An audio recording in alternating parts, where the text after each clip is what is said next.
Secretary Garg and all the dignitaries on the dais. This is a surprise for me because I wasn't actually expecting to be up here and saying anything. So I'm mostly going to make some unprepared remarks. Uh, so a bit of a background of myself to make it more understandable some of the tougher comments I'll be making.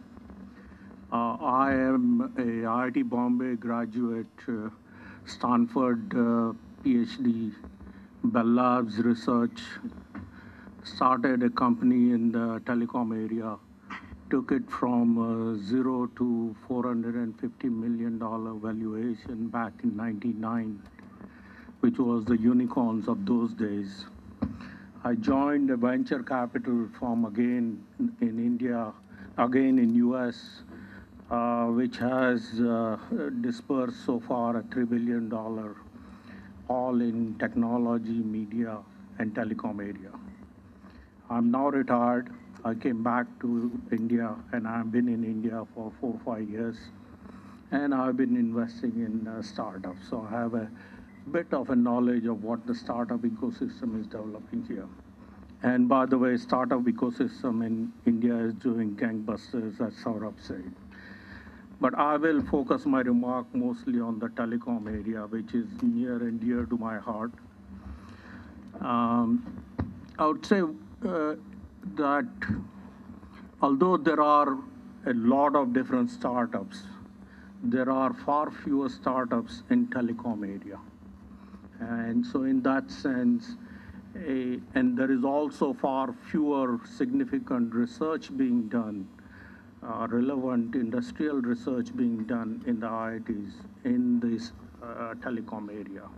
So in that sense, I think this particular program of TCOE is actually right on the mark in trying to bring the IITs and the industry and academia together to go after important problems. There are some factors. Right now, actually, India has a tremendous opportunity to leapfrog in the telecom area. The leapfrogging, I would describe it almost as a perfect storm for 2-3 different reasons. There is a lot of technological changes occurring in the infrastructure area. The optical fiber networks are changing over from one technology to a newer one, and none of which have actually appeared in India as yet. I'm talking about 100 gig and 400 gig kind of a networks. So the optical fiber networks are changing rapidly all over the world. There is a change in the router technology. It is becoming far more software intensive, making hardware much more commoditized. Again, it plays to our strength. And then there is a other aspect of the technology change, which is actually on an ongoing phase, is that we have moved from 3G to 4G, and the next will be a 5G coming up. So each of those generation gives us an opportunity. The problem, and there is also a lot of demand, as somebody mentioned here. I think Secretary mentioned that we are spending something like $3.5 billion or 20,000 crore rupees for buying equipment from abroad, and that's a large enough spend. But we are failing to actually take advantage of doing this leapfrogging for several reasons. I think one of the main reasons is that all of our efforts are focused on, including the TCOE and the fund of funds, on the push side of it. We are basically trying to push or shovel money into the startups. That alone is not sufficient. In fact, worldwide, as you can see from e-commerce areas, there is a lot of money available. By the way, all those large valuation e-commerce companies get is the money coming from outside. It's the money coming from Hong Kong, it's the money coming from Japan. It's not an Indian money that's going into these companies, right? We can achieve a similar thing in telecom, provided, and this is the key part of it, is what I'm saying, that we are simply demonstrating a push, but not a pull part.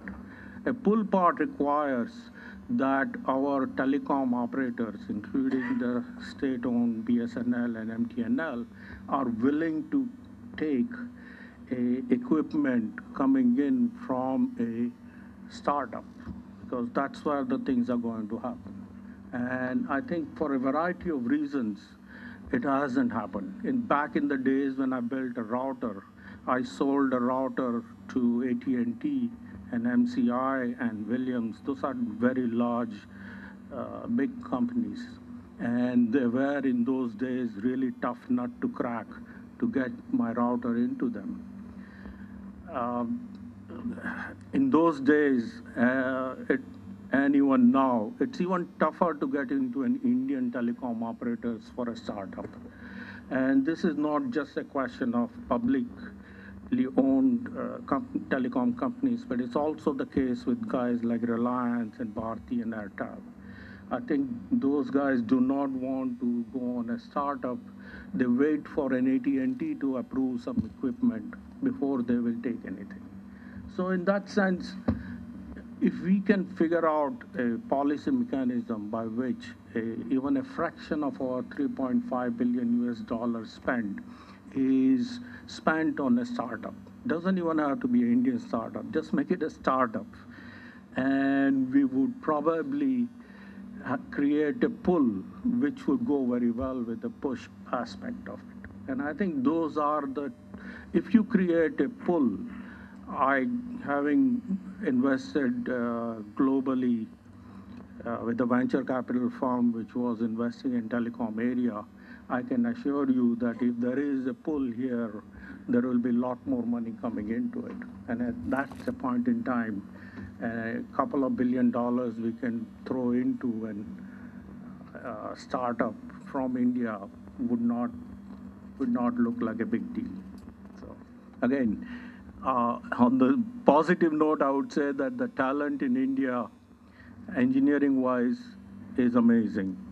In particular in telecom area, I know of several large MNCs which have developed very advanced products over here. And so if there is a good startup environment, there will be no dearth of talent. On that note, I